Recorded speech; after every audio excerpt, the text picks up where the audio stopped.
신의 성품과 하나님을 아는 지식은 하나라고 우리가 배웠습니다. 하나님에 대한 믿음이 내 인생의 소중한 보물이다 하는 것을 받아들인 성도들에게 하나님께서 인생을 빛나게 하는 모든 자원들을 계속해서 제공해 준다 약속하셨습니다. 근데 그 제공해 주시는 자원들이 내 것으로 사용할 수 있냐 하는 코드는 하나님을 아는 것이다 그랬습니다. 하나님의 모든 자원을 가진 저와 여러분이 하나님의 아들 딸로서 아버지를 닮아 살겠다, 세상 길과는 다른 길을 걸어가겠다, 그렇게 결정하기를 하나님이 기대하고 계셨습니다.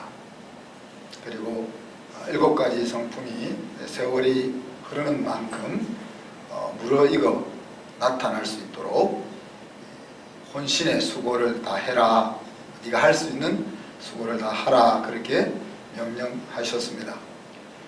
지금의 나가 중요한 것이 아니라 1년 후, 5년 후, 10년 후에 하나님을 아는 하나님의 성품이 내 인생 가운데 얼마나 더 점진적으로 성장해서 나타나고 있느냐 하는 것이 중요하다 그랬습니다. 그래서 여러분의 시간표에 하나님을 알아가는 시간, 그걸 표시하라 했는데 하셨죠? 시간표를 안 쓰시죠? 애들한테만 계획표 짜라고 여러분이 안 하시면 애들도 지혜로워서 말을 잘 배웁니다. 7가지 하나님의 성품이 세월이 가면서 무르익어 나타나도록 액션 플랜을 꼭 만들라 그랬습니다. 이쪽 귀로 듣고 이쪽으로 흘리지 말고 양쪽으로 듣고 마음에 새겨서 손과 발로 나타날 수 있게 해야 한다. 그뿐 아니라 우리는 베드로 사도를 통해서 무서운 말씀을 들었습니다. 열매가 없으면 뭐라고요? 소경이다. 열매가 없으면 너는 멀리 보지 못하는 근시안이야. 열매가 없으면 죄 용서받았다는 사실도 잊어먹고 살아가는 존재야, 그렇게 이야기했습니다. 과학이 발전하면서 이 멀리 보지 못한다는 것이 얼마나 치명적인가 하는 것들이 더 많이 나타납니다. 옛날에 불과 한 30-40년 전만 해도 비행기가 전투기들이 전투를 하면 서로 보고 총을 쏘잖아요. 기관총을 쏘아서 격추시키고 피하고 그랬는데 요즘은 그게 아니죠. 레이더라는 눈이 나와서 내 비행기가 상대방을 얼마나 멀리서 빨리 볼 수 있느냐, 내 눈으로 보기 전에 내가 먼저 볼 수 있느냐 하는 것에 전쟁의 승패가 달려있다 그랬습니다. 그래서 전투기가 우리는 10대고 저쪽은 100대가 중요한 게 아니고 우리 전투기가 200km를 보는 눈이 있으면은 상대방 전투기가 150km밖에 못 본다면 200대가 아니라 2000대가 있어도 10대를 가지고 우리는 그것을 다 무찌를 수 있는, 그만큼 이 멀리 볼 수 있는, 정확하게 볼 수 있는 눈이 중요하다 하는 이야기입니다. 영원한 나라에 대한 시각이 없으면, 시야가 없으면 눈앞에 떨어져 있는 그 일만 바라본다면, 그리고 이미 죄 용서받은 하나님의 아들 딸로 그렇게 살지 못하고 죄책감 속에 쌓여 사는 인생이라면 비참한 거죠. 그것이 어디에 달려있다는 거예요. 하나님을 아는 지식이 내 성품 속에서 어떻게 매년 발전해서 나타나느냐 하는 것에 달려있다 하는 사실을 기억하시기 바랍니다. 그게 잘 안되면 자기도 힘들고 엮여있는 사람도 힘들고 보는 사람도 힘들고. 자, 오늘은 이제 여러분이 좋아하는 노하우에 대한 이야기입니다. 어떻게 구체적으로 하나님을 알 수 있을까? 우리는 원리보다 알약 하나 먹는 거 좋아하죠. 건강을 위해서 매일 운동해야 되고 좋은 음식 먹어야 되고 건강한 생각 가지고 살아야 된다. 그것보다 내 하고 싶은 대로 하면서 약 하나 먹고 건강할 수 있는 그거를 더 원하잖아요. 오늘은 그런 이야기입니다. 원리를 아는 것보다는 훨씬 더 쉽고 구체적입니다. 오늘 읽었던 본문 8구절의 중심 구절은 5절입니다. 솔로몬을 통해서 주시는 하나님의 약속이 이 5절 속에 언급되고 있습니다. 5절 같이 한번 읽어볼까요? 여호와 경외하기를 깨달으며 하나님을 알게 될 것이라. 이 약속이 우리에게 주어지고 있는 거죠. 신실하신 하나님, 또 믿을만하신 하나님, 실수가 없으신 그 하나님이 우리에게 주시는 약속입니다.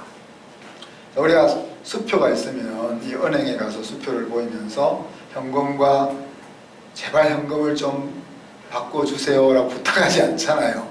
수표를 내밀고 당당하게 현금으로 바꿔달라고 요구하는 것처럼 하나님 앞에 please 그렇게 하는 것이 아니라 하나님께서 당신이 약속하신 겁니다. 이제 주세요 라고 당당하게 요구할 수 있는 내용이 약속이다 하는 이야기죠. 히브리서 4장 16절에 보면 우리를 긍휼하심을 받고 때를 따라 돕는 은혜를 얻기 위하여 은혜의 보좌 앞에 담대히 나아갈지라 그랬습니다. 은혜라는 것은 받을 만한 자격이 없는데 받는 거잖아요. 말 그대로 주는 사람 마음이에요. 그죠? 그런데 주는 사람 마음이 은혜인데 그 주는 사람, 주시는 하나님 마음대로 하는 그것을 하나님 앞에 가서 당당하게 주세요 라고 요구할 수 있는 그 약속이 우리에게 주어져 있는 것이죠. 바로 그런 약속의 말씀이 오늘 5절 말씀이다 하는 이야기입니다. 그 내용인즉 뭡니까? 여호와 경외하기를 깨달으며 하나님을 알게 될 것이다 하는 약속이죠. 여호와 경외하기를 느끼게 될 것이고 여호와 경외하는 것이 무엇인지 감을 딱 잡게 될 거다. 아, 이런 거구나. 이런 통찰을 갖게 될 거다는 이야기입니다. 유레카 이렇게 하는 거죠. 아리스토텔레스가 왕한테 금관을 하나 받지 않습니까? 금관을 하나 받아서 하도 속이는 놈들이 많으니까 이 금관을 만들었는데 이것이 자기가 준 금으로 다 만들었는지 그 속에 은을 섞어서 만들고 금을 이게 입마에 포켓했는지 그거를 왕이 알고 싶었던 거죠. 무게는 똑같으니까. 근데 이거를 아르키메데스한테 주면서 야, 이것이 정말 내가 준 금으로 다 만들어진 것인지 아니면 불순물이 섞여 있는 것인지 좀 발견해봐. 그랬으면 좋을 텐데 발견하면 큰 상이 주어지겠지만 그걸 못 찾아내면 너는 죽음이야.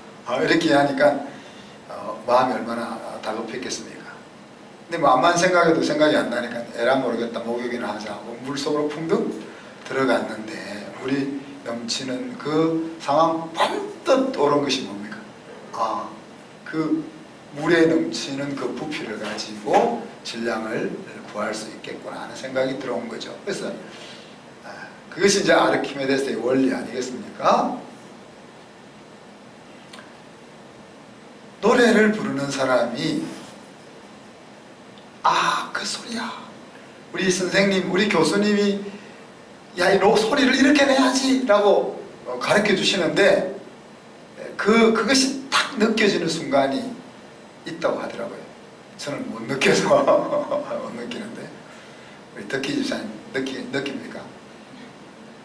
느끼도록 우리 봉주 형제가 돈을 좀 쓰세요.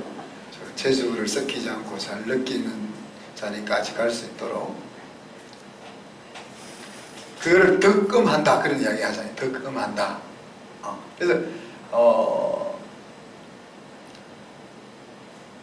이렇게 공부하면 되겠구나 하는 그 감이 딱 오는 순간 하나님을 경외한다는 이야기가 수없이 우리가 들었는데 들어보면 뜬구름 같은 것 같고 그런데 하나님을 경외하는 것이 바로 이것이야 라고 이렇게 탁 통찰이 통찰이 주어지게 된다 하는 약속인 거예요. 여러분, 성령 충만하다, 뭐 성령의 세례라, 성령의 능력이라, 뜬구름 잡는 것 같은 말들이 많습니다. 여러분, 그죠? 그런데 그런 것들이 뭐예요? 그냥 이걸 어렴풋이 이렇게 묻혀 지나는 것이 가는 것이 아니고, 그것이 그냥 가슴에 탁 이렇게 와 닿는, 저도 그 덕음의 자리에 한번 들어가 봤으면 좋겠는데, 제가 이 말씀을 여기서 깨달음이라는 말이 그런 뜻입니다. 이게 딱 하나님이 주신 그 통찰이 피부로 확 느껴져서 전율이 쫙 흐르는, 어떻게 이거는 이제 말로 설명할 수 없이 그대로 가슴으로 탁 받아들여지는 그런 것이 약속되어 있다는 거예요. 어떤 분야에서 어떤 일을 하든지 경지에 이르는 그 순간이 있죠. 그죠? 경험자면 있어요? 아직 가고 있는 중인지. 근데 대부분의 사람은 그 경지에 못 이루고 그냥 부품처럼 살아가는데, 그 경지를 탁 맛보면은 인생이 달라지는 거죠. 인생이 달라지는 거죠. 그 경지를 딱 맛보면은 그 다음부터는 내가 얼마나 수고하고 얼마나 시간을 들이느냐에 따라서 그것이 프로덕트로 막 나타나는 거예요. 네. 그리고 또 뭐라고 했습니까? 하나님을 알게 되리라. 여기서 이제 안다, 여기서 알게 된다는 말은 야다하고는 다른 알게 된다는, 여기서는 오히려 흐릿하게 감추어져 있던 그 하나님이 뚜렷하게 발견되어진다, 그런 의미가 많습니다. 감추어져 있어서 답답했던 그 하나님이, 이 하나님이 이런 분이구나 하는 것들이 딱 와 닿는 그런 약속이 오늘 5절에 주어지고 있는 거죠. 경외한다는 것은 두려워한다, 또 존경한다, 이런 것들과 이 의미가 섞여 있는 단어잖아요. 그죠? 그리고 그 경외한다 하는 말은 반드시 행동하고 연결되어지게 되어 있습니다. 아이가 엄마를 두려워하기 때문에 엄마가 하라면 하잖아요. 그죠? 좀 크면 용돈을 가지고 협박하면 용돈을 못 받는 것이 두렵기 때문에 말을 듣잖아요. 하나님이 두렵기 때문에 공포스럽지는 않지만은 경외한다는 것과 두려워한다는 그 차이가 아주 미묘합니다. 그냥 단순히 하나님 공경해요 이게 아니라는 이야기. 하나님 공경해요, 당신 정말 놀랍고 대단해요 이게 아니라는 거예요. 그런 의미도 포함되어 있지만은 그것이 행동과 연결되어진다는 이야기예요. 하나님을 경외한다는 말이.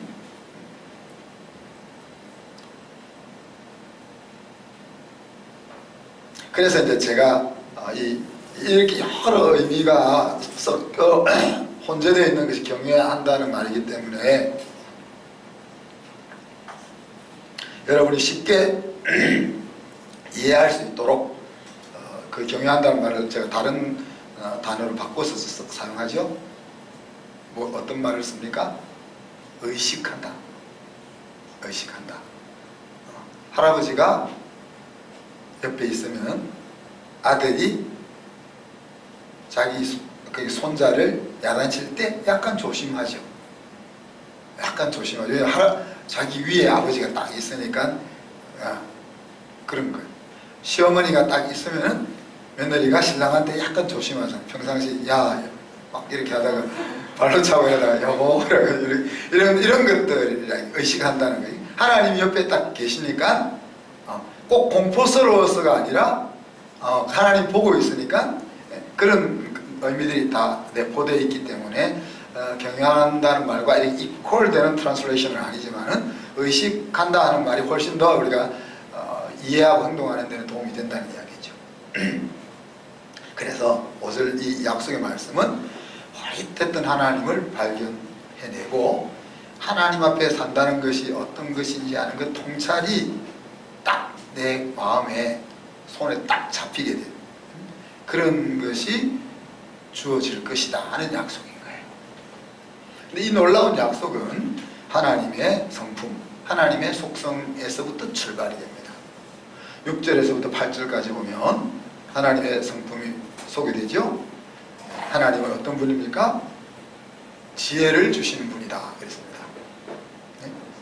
여기서 세상 지혜와 다른 하나님의 지혜를, 내가 연구하고 경험해서 똑똑해지는 그런 지혜가 아닌 하나님께 주시는 지혜, 또 지식과 명철이 그 입에서 나오시는 분, 다른 말은, 그 말은 지혜와 명철의 근원이 되시는 분, 그런 분이 하나님이다.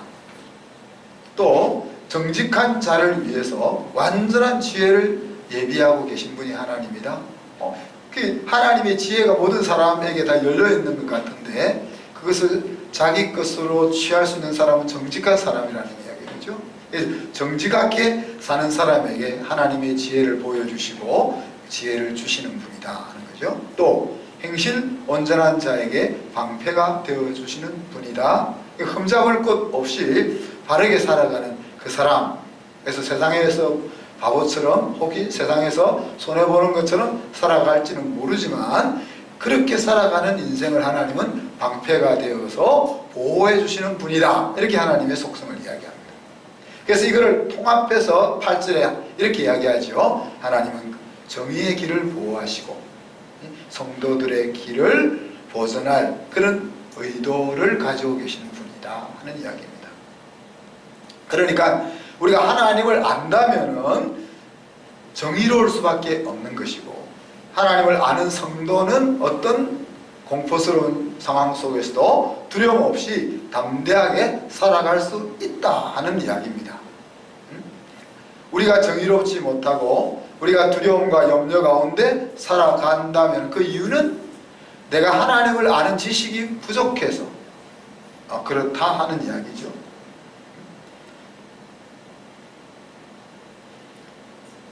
하나님을 아는 지식의 기둥 쌓기 그림을 제가 카톡에 올려드렸는데 잘 살펴봤습니까? 그 기둥, 어느 날 제가 갑자기 자기가 쌓은 집을 다 가지고 벽에 붙여라 그럼 붙이셔야 됩니다. 덤성덤성 목나 있고 그러면 안 되겠죠? 자, 근데 그 복잡하잖아요, 그죠? 자, 그런데 내가 하나님을 아는 지식이 얼마나 있냐, 이거를 그냥 단편적으로 알기 쉬운 것이 뭐라는 이야기예요. 정의로운 행동, 두려움 없고 거침없이 담대한 행동이 얼마나 나타나고 있는지를 측정하면 그것이 내가 얼마나 하나님을 알고 있는지를 가늠할 수 있는 거다. 그래서 하나님의 성품을 배운다는 것은 하나님을 공부하는 것 이상의 의미가 있다. 진정한 인생 승리를 위해서 우리가 할 수 있는 가장 확실하고도 구체적인 길이 하나님 아는 지식을 키워나가는 거다.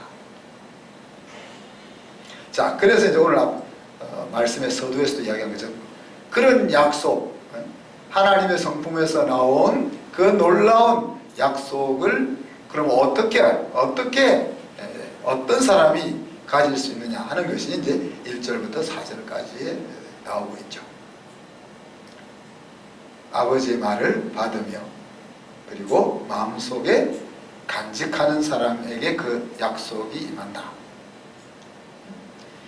귀를 지혜에 기울이고 명철에 마음을 두는 사람에게 그 약속이 임한다.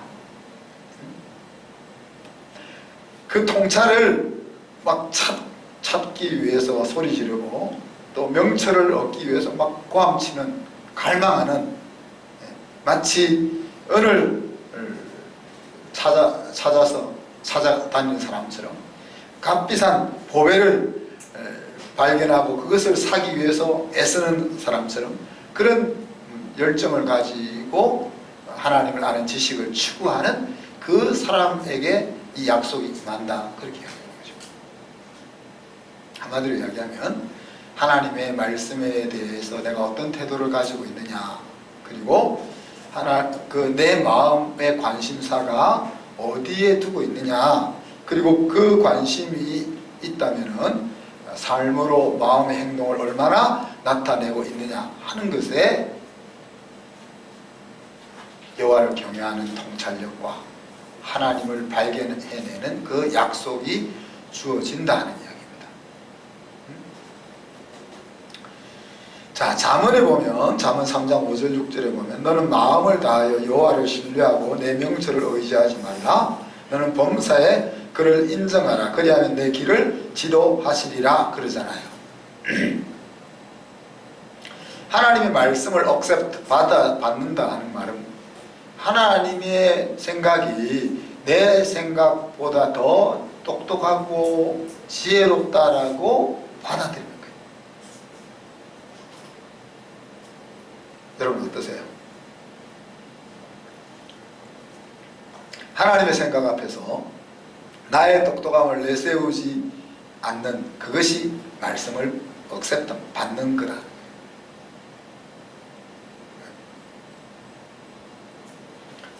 성경을 공부할 때는 그죠? 예배를 어떻게 드려라 이런 거는 하나님의 말씀이 지혜롭다고 생각하시죠, 여러분들, 그죠? 근데 장사를 어떻게 해라든지, 부부 생활을 어떻게 해라든지, 자녀 교육을 어떻게 해라든지 이런 말에 대해서는 하나님도 한번 살아보세요, 같이, 이런 생각이 들어오는 거죠. 네? 그런데 그런 생각이 들지만, 야, 이건 내 생각보다 하나님의 생각이 더 옳아. 내가 아직 하나님의 의도를 이해하지 못하고 파악하지 못하고 있는 것이지, 그렇다고 내 말이 더 나은 것이 아니야 라는 것이 하나님의 말씀을 받는 거다. 받았으면 뭐예요? 그냥 간직하고만 있어요? 마음에 둔다는 건 뭔 말입니까? 신명기 17장에 보면 평생에 자기 옆에 두고 읽어 그랬는데, 왜? 하나님의 말씀을 자기 옆에 두고 읽는 이유가 어디 있습니까? 마음에 간직해야 되는 이유가 어디 있습니까? 여호와 경외하기를 배우며 그곳에 기록되어 있는 규례를 행하기 위해서 말씀을 받는 거죠. 나는 하나님으로부터 이런 많은 말씀을 받았어, 나는 이렇게 많은 깨달음이 있어, 이것을 자랑하기 위해서 받는 게 아니죠. 암송대에 나가서 성경 많이 외웠던 거 나타내려고 우리가 마음속에 두는 게 아니죠. 실제 삶 속에서 내 마음속에 들려진 그 말씀이 하나님을 경외하는 것으로, 하나님을 의식하며 사는 것으로 나타나게 하는 것이 말씀을 마음에 두는 거다 하는 거예요.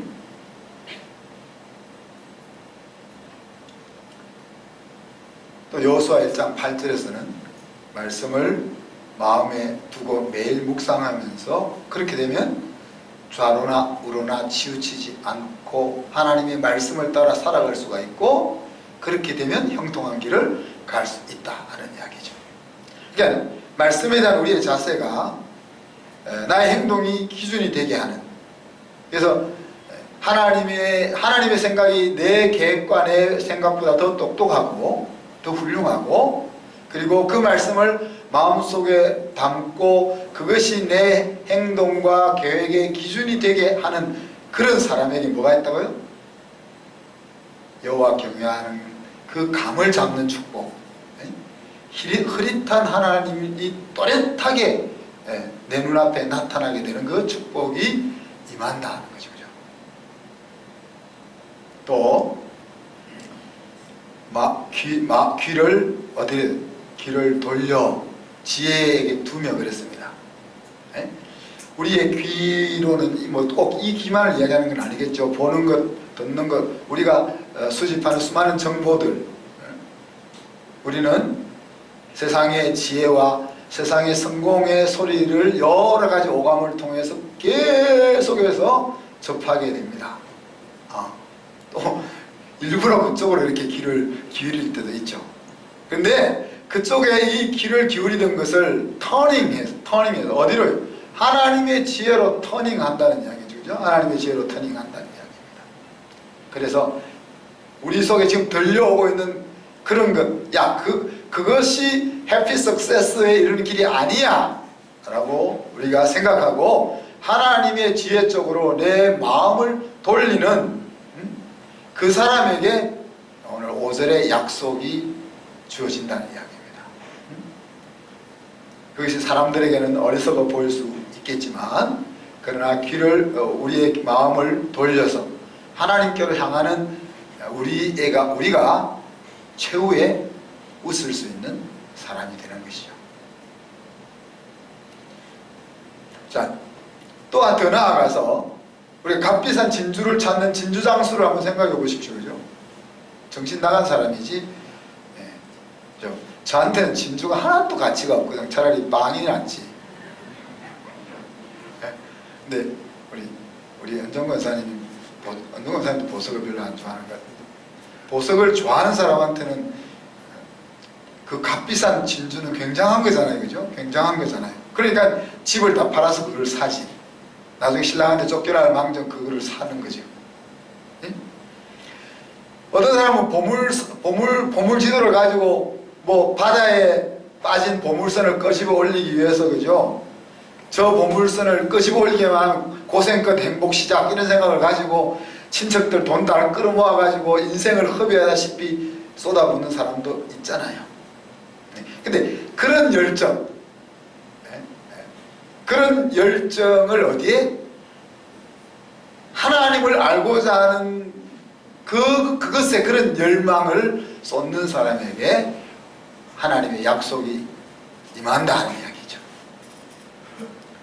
우리가 나는 어떤 것을 가치 있게 생각하고 나는 이런 삶을 살겠어 라고 말하는 것이 중요한 것이 아니고, 내가 어디에 가장 많은 시간을 사용하고 있고 내가 어디에 내 돈을 가장 많이 쓰고 있느냐 하는 그 자리가 나의 가치라는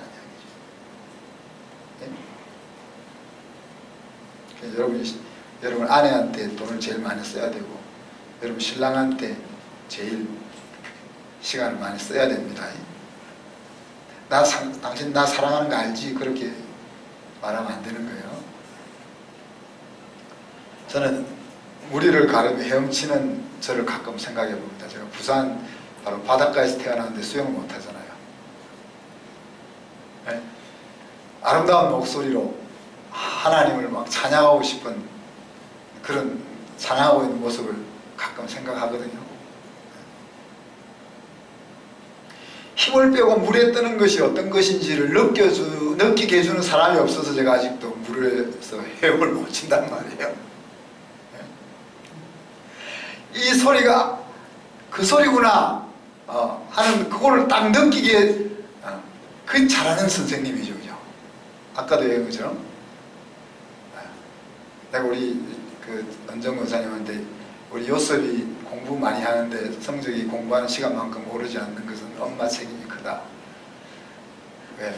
공부하는 방법을 좀 가르쳐줘라. 무조건 앉아서 공부만 한다고 되냐. 그래서 이 공부를 이렇게 하는구나. 그걸 탁 깨닫게 해줘야 되는데요. 그런데 이런 것들은 없으면 그냥 아쉽죠. 있으면 좋고. 그런데 오늘 솔로몬이 이야기했던 것은 그런 차원이 아니죠. 하나님을 알고 경유하는 생활이 무엇인지에 대해서 통찰력을 가진다는 것은 그냥 아쉽고 끝나는 것이 아니단 말이에요. 이것은 내 인생이 그냥 살다가 가고 말 것인지, 그냥 이 세상에 just existence, 그냥 존재하다가 끝나는 인생일 것인지, 아니면 하나님 나라 역사에 한 흔적을 남기면서 신나게 살다가 하나님이 만들어 놓은 천국으로 들어갈 인생인지, 그것을 좌우하는 것이기 때문에 그렇다는 이야기입니다. 우리는 하나님의 말씀을 통해서 여러 가지를 알 수가 있습니다. 하나님의 말씀을 통해서 하나님이 누구인지를 우리가 알 수 있죠. 나를 만드시고 나를 사랑하시고 나를 끝까지 버리지 아니하시고 나의 필요를 항상 공급하시는 인격적인 그 하나님을 우리는 말씀을 통해서 알게 됩니다. 우리는 말씀을 통해서 또한 나 자신이 누구인지도 알게 되죠. 내 경험과 우리 엄마 아빠가 말하는 나가 아니라, 우리 주변에 있는 사람들이 바라보는 내가 아니라 하나님의 눈으로 보이는 나, 하나님이 말씀하시는 나를 알게 됩니다. 왜곡된 나의 껍질을 벗어버릴 수 있는 그런 길들이 말씀을 통해서 우리에게 가능한 이야기죠. 그죠? 또한 말씀을 통해서 우리는 하나님과 어떤 관계인지를 확인하게 됩니다. 그냥 창조주와 피조물의 관계에 머무는 것이 아니라 아버지와 아들, 딸로 아버지의 것을 떼쓰면서 가지고 올 수 있는 그런 위치에 우리가 있다는 것도 알게 됩니다. 그리고 세상에 대해서 내가 누구인지 또 알게 됩니다. 그냥 내가 이 세상에 왜 존재하고 있으며 하나님이 왜 불러가지 않고 아직도 남겨두고 있는지도 알 수 있고, 내가 이 땅에 있는 동안 예수님을 대신해서 있다는 사실, 예수님의 편지로 예수님의 향기로 살아간다는 사실, 예수님의 동역자로 사명자로 살아간다는 이런 것들을 말씀을 통해서 알게 됩니다. 그리고 이런 알매, 이런 아는 지식들이 우리 인생을 행복한 승리로 이끌어 준다 그랬습니다. 이런 말씀을 우리가 읽고 연구하고 살아내어서 하나님의 그 놀라운 약속의 주인공이 되기를 축복합니다. 하나님의 지혜, 하나님 나라 가치에 진정한 인생의 승리가 있다 라고 마음을 딱 정하시기를 축복합니다. 그리고 꼭 가지고 싶은 그 보물을 얻고자 하는 그 열심과 열정으로 하나님을 아는 일에 힘을 기울일 수 있기를 축복합니다. 말씀 생각하면서 우리 1분 동안 기도합시다. 하나님을 아는 길로 들어설 수 있게 주시옵소서. 그리고 오늘 우리 감을 좀, 하나님을 아는, 하나님과 동행하는, 하나님을 의식하며 사는 해피 석세스에 이르는 그 감이 딱 느껴질 수 있는, 그 감이 약속으로 주어지고 있는 그 약속을 내 것으로 붙잡을 수 있는 그런 인생 되게 주옵소서. 같이 기도합니다.